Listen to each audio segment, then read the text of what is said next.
अब बीजेपी अपना stand clear कर देना। पहले तो ये मुख्यमंत्री रोज वहाँ जाता है पंजाब के अंदर, और वहाँ का जो प्रधान है जाखड़, वो ये कहता है कि हम एक बूंद पानी नहीं देंगे। तो ये किस लिए धक्के खा रहा है, वहाँ क्यों जा रहा है? इंडियन नेशनल लोकदल पार्टी की सरकार बनने के बाद हम केंद्र की सरकार को भी मजबूर कर देंगे, पंजाब को भी मजबूर कर देंगे पानी देने के लिए। मान के चलो अपराध अगर बढ़ रहा है, नशा बढ़ रहा है, तो फिर सरकार कमजोर है ना। इंडियन नेशनल लोकदल पार्टी की सरकार बनने के बाद ना नशा बिकेगा और ना कोई बदमाश नजर आएगा। कांग्रेस के ही एमएलए बिकेंगे, आप देखना। हुड्डा से बातचीत करके तीसरा कैंडिडेट खड़ा हुआ है, मेरे ख्याल ऐसे नहीं हो सकता। न्यू दुर्गा ज्वेलर्स सिरसा, खारिया वाले प्रभुजी सोनी व पीली मंदोरी वाले सज्जन सोनी का भारत सरकार द्वारा मान्यता प्राप्त मशहूर hallmark jewellery showroom new Durga jewellers, Parshuram Chowk, Sirsa. अधिक जानकारी के लिए संपर्क करें 9813932001 या 9466697217। साहब, मुख्यमंत्री ने अभी बजट पेश किया है, कैसे देख रहे हैं आप? लोगों पे बजट नहीं है, कर्ज बढ़ रहा है। बजट तो 3.5 घंटे मुख्यमंत्री की स्पीच थी जो उसको लिख करके दे दी, उसने पढ़ दी। ना तो मुख्यमंत्री को ज्ञान है कि इस बजट में क्या है, किसको क्या देना है। उसको तो जो लिख करके दे दिया जाता है वो उसको पढ़ देता है। उनको खुद को अगर आप पूछ रहे होगे कोई कि आप बता दो पिछला बजट लैप्स क्यों हुआ, उसका कारण बता दे। नया जो बजट पेश किया है उसमें ना तो किसान को कुछ दिया, ना कोई युवाओं को दिया गया, ना व्यापारी वर्ग के लिए कुछ किया, केवल लिपापोती करी गई। बात 31 की करते हैं, 37 की करते हैं, 47 की करते हैं।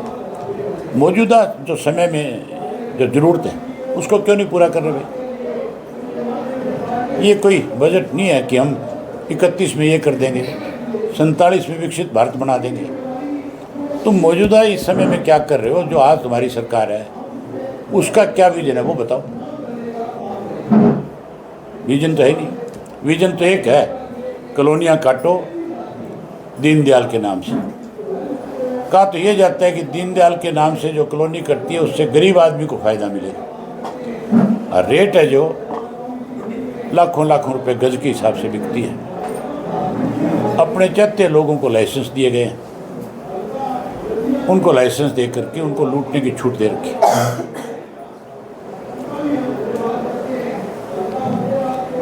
राज्यसभा का चुनाव आ रहा है जी, सतीश नांदल भी निर्दलीय दिया खड़े। पहले कांग्रेस 2 बार क्या खेल करके गई है। सुभाष चंद्र के टाइम में कांग्रेस ने किस तरह से पेन की शाही बदली थी, शाही कांड किया था। उसके बाद इन्हीं का अपना जो ट्रेजरर है उसको पिछले चुनाव में किस तरह से इन्होंने हराने का काम किया था। इस बार भी कांग्रेस उसी तरह का गेम करेगी। कांग्रेस के ही एमएलए बिकेंगे, आप देखना। हुड्डा से बातचीत करके तीसरा कैंडिडेट खड़ा हुआ है, मेरे ख्याल ऐसे नहीं हो सकता। और सारी दुनिया जानती है, सारा प्रदेश जानता है कि आज हुड्डा बीजेपी के हाथों में खेलता है। बीजेपी की सरकार हुड्डा ने बनाई।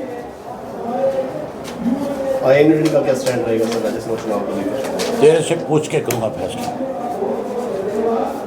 हमारे साथियों से विचार विमर्श करेंगे, देखेंगे क्या करना है। अभी बहुत समय है। जिस प्रकार पेंशन कटी, किसानों के मुद्दों की आपने आवाज उठाई, इस प्रकार लोगों के राशन कार्ड भी बहुत स्तर पर कटे हैं प्रदेश में।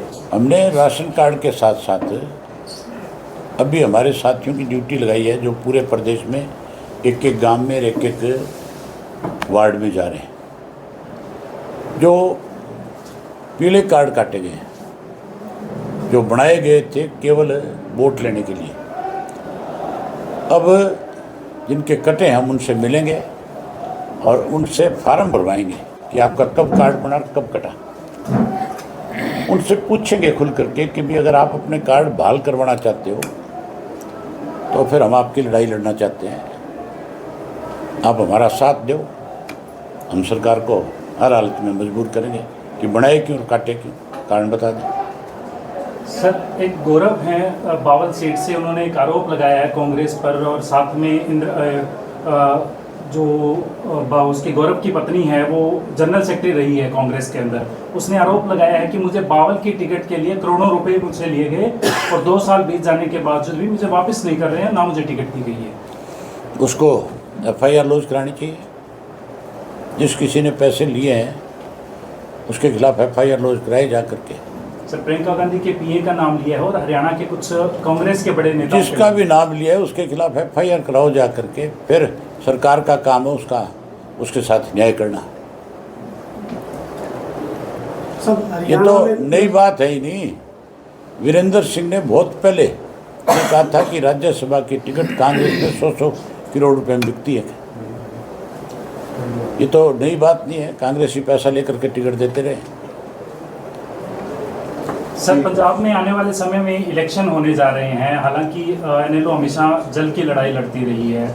आने वाले समय में भी क्या इलेक्शन में भी जिस तरीके से पहले पंजाब में काफ़ी आना जाना आपका रहता है, तो अपनी बात रखी जाएगी, हरियाणा की बात रखी जाएगी चुनाव से पहले?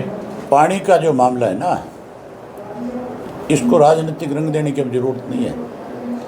ये सुप्रीम कोर्ट का है वह फैसला है, वो फैसला लागू होना चाहिए। ये रोज़ रोज़ की जो किस्से और कहानियाँ घड़ी जाती है ये ख़त्म होनी चाहिए। अब बीजेपी अपना स्टैंड क्लियर कर देना। पहले तो ये मुख्यमंत्री रोज़ वहाँ जाता है पंजाब के अंदर, और वहाँ का जो प्रधान है जाखड़, वो ये कहता है कि हम एक बूंद पानी नहीं देंगे। तो ये किस लिए धक्के खा रहा है, वहाँ क्यों जा रहा है? अगर हरियाणा के हितों की रक्षा नहीं कर सकता तो फिर उसको मुख्यमंत्री के पद पर रहने का भी अधिकार नहीं है। कांग्रेस ही अपना स्टैंड क्लियर करे, या तो वहाँ विरोध करे इस बात का। इनकी तो किसी की हिम्मत नहीं है। पानी की लड़ाई तो हमने लड़ी, पहले भी हम लेकर के आए थे, और आगे भी पानी अगर कोई इस प्रदेश को देगा तो इंडियन नेशनल लोकदल पार्टी की सरकार बनने के बाद हम केंद्र की सरकार को भी मजबूर कर देंगे, पंजाब को भी मजबूर कर देंगे पानी देने के लिए। साहब, हरियाणा में लगातार नशा और अपराध बढ़ता जा रहा है, ये क्या कहेंगे? मान के चलो, अपराध अगर बढ़ रहा है, नशा बढ़ रहा है, तो फिर सरकार कमजोर है ना। इंडियन नेशनल लोकदल पार्टी की सरकार बनने के बाद ना नशा बिकेगा और ना कोई बदमाश नजर आएगा। ये तो सरकार के संरक्षण से होती है सारी चीज़ें, बिना सरकार के संरक्षण के नहीं हो सकती।